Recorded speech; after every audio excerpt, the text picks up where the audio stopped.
Brings up mixed emotions to represent the U.S. right now, I think. It's a little hard. There's obviously a lot going on that I'm not the biggest fan of, and I think a lot of people aren't. If it aligns with my moral values, I feel like I'm representing it. Just because I'm wearing the flag doesn't mean I represent everything that's going on in the U.S. It's been a hard time for the community overall under this administration. It isn't the first time that we've had to come together as a community and try and fight for our human rights. And now, especially, it's not just affecting the queer community, but many other communities. I am sick of it. I am sick of these entitled athletes trashing the only country that gives them the right to publicly express their mythical grievances.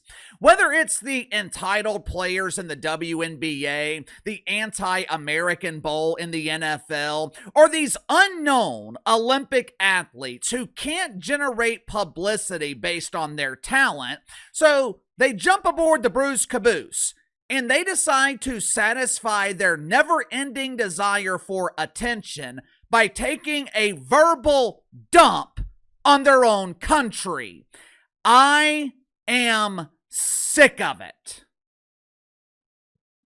Can you imagine what would happen if a Russian athlete used the Olympic platform to criticize Vlad Putin? Vlad would take that gold medal and shove it in their pooter. Can you imagine what would happen if an athlete from Saudi Arabia criticized the kingdom, or even worse, spoke negatively about Muhammad? If a Saudi Arabian athlete embarrassed his country at the Olympics, he would never represent them again. So why isn't it the same standard with America? How come our entitled athletes are allowed to humiliate the country on a global stage? Why are we allowing some doofus on snow skis to pollute the Italian air with his toxic mouth farts? Why do we keep selecting members of Club Dunce to represent us at the Olympics? It's not like we haven't been embarrassed enough in the past. Do you guys remember Gwendolyn Berry? Gwendolyn is the lovely lady on the left in this picture, using her facial expressions to display her emotional outrage because, God forbid, they had the audacity to play the national anthem at the Olympics. Gwendolyn was one of many athletes at the Tokyo Olympics a few years ago who used the Olympic platform to protest against mythical racism in America. What about the ravishing Raven Saunders? You guys remember her? Instead of representing all of America at the Tokyo Olympics, Raven chose to represent the prideful portion of the population that chooses to identify as non-binary. They and them were excited to finally have proper representation at the Olympics. Am I male or am I female? I don't know!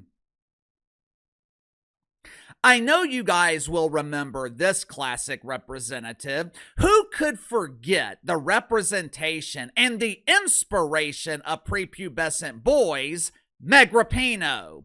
According to the Megster, she chose to kneel for the national anthem to protest against inequality, misogyny, and mythical racism. Meg was also an advocate for inclusion. And if you weren't inclusive, there were consequences to your violation of the woke commandments. Several teammates claimed that Meg Rapinoe chastised anyone who refused to kneel for the national anthem. Whatever happened to inclusivity during the anthem? Get on your knees! As you can see, we have had an abundance of misrepresentation at the Olympics. We've had an abundance of athletes who have disrespected America. So why do we keep doing this? Why do we continue to allow ourselves to be disgraced on a global stage? Well, Uncle Casey, there's nothing we can do. According to the First Amendment, these athletes have the right to speak freely. Yeah, that is exactly what some doofus lawyer said who's moonlighting as something called a curler at the Olympics. If you've noticed an increase of curly hair at the Olympics, you can thank Richie Ruohonen. Richie and his curling iron have been working overtime to make sure all the girls have curls. But yesterday, Richie put down his curling iron and picked up a microphone. Once again, Richard became the latest Olympic athlete to prove his complete ignorance of understanding the First Amendment. Dick added his name to the long list of Olympic athletes who hate America. Make sure to like and subscribe. You can follow me on Twitter at KC_BTL84. Link to the second channel is in the description below. Today on the second channel, going to be talking about another embarrassing disaster at the Olympics. Thankfully, though, this is a Norwegian disaster, not another American disaster. After winning a bronze medal, this dude had an emotional meltdown. Now, he wasn't upset because he finished in third place. He was upset because he cheated on his girlfriend, and then he publicly admitted it.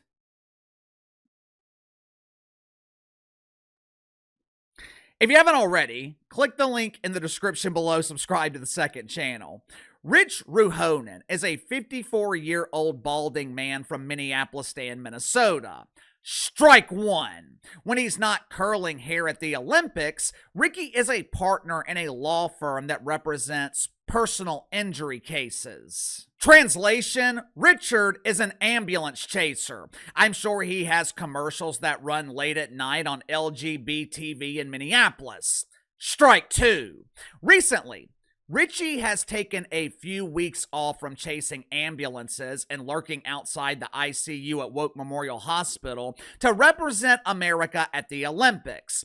Rich competes in the highly athletic event of curling, which is about as athletic as playing foosball. Calling a curler an athlete, that's like calling a foosball player a soccer star. Just because you move your hands back and forth in a rapid motion, that does not make you an athlete. If that were the case, there are thousands of lonely men watching OnlyFans who are some of the best athletes in the country. Yesterday, Richard took a break from curling to discuss the ongoing situation in Minneapolis, Stan. As expected, Richie is sad because ICE agents had the audacity to do something that Richie clearly has no interest in doing. ICE agents had the audacity to do their jobs, and for this, for Richie, it was strike three.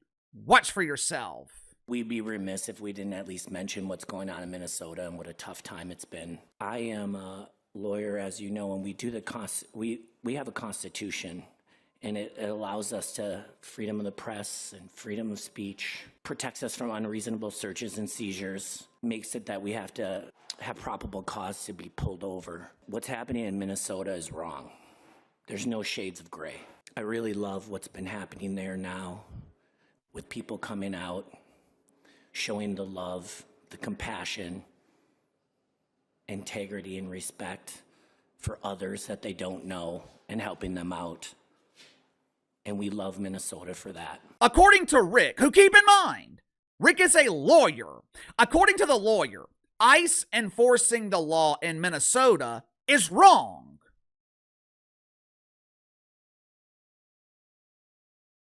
Since when did enforcing the law become wrong? And since when did we talk about domestic politics at the damn Olympics? Look, I'm sure Rich Ruohonen is a nice dude. He's a hell of a lot better than Eileen Gu, who was born and raised in America by a wealthy family. During her childhood, she lived a luxurious life in the Bay Area and San Francisco. Eileen Gu received a quality education in America, but at the Olympics, Eileen Gu suddenly decides to pretend that she's born and raised in China, and she is representing China at the Olympics. To be honest with you, I'm fine with that. Matter of fact, if you don't want to represent all of America, I think most Americans would be perfectly fine with you representing another country of your choosing. And while you're at it, go ahead and move over there. Look, I'm sure Rich Ruohonen is a nice guy. He's misguided. He's clearly been mesmerized by the unmatched charisma of Timmy Walls. If you're not firm in your masculinity, I guess it's easy to be hypnotized by the magic male tampons.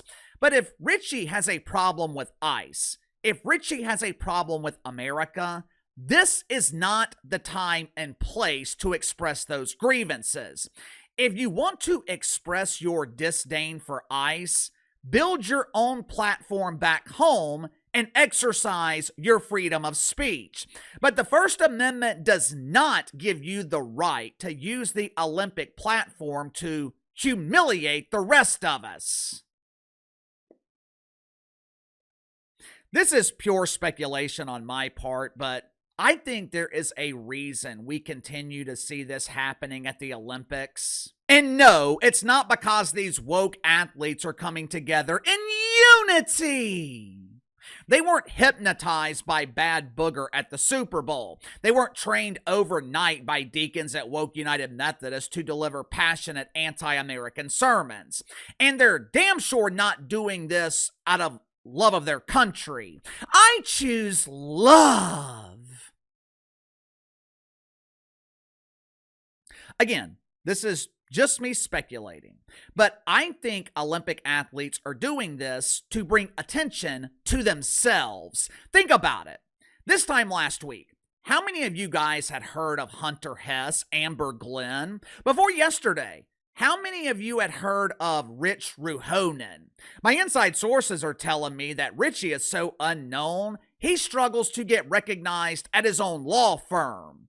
For some reason, there seems to be an abundance of people, a growing abundance of people, who have this strong desire to be noticed. They have this unquenchable desire to be validated. Me personally, I don't get it. I don't understand it. I know that sounds weird coming from someone whose job is to get noticed. But in real life, I don't like attention. When the camera is on, I'm Uncle KC. Once the camera is turned off, I'm Uncle Scrooge. Although I am a very happy Uncle Scrooge, I just don't like to be the center of attention in real life. Most people use their talent to get noticed, but when talent alone is not enough to satisfy the desire for attention, they gotta find other ways to satisfy that desire.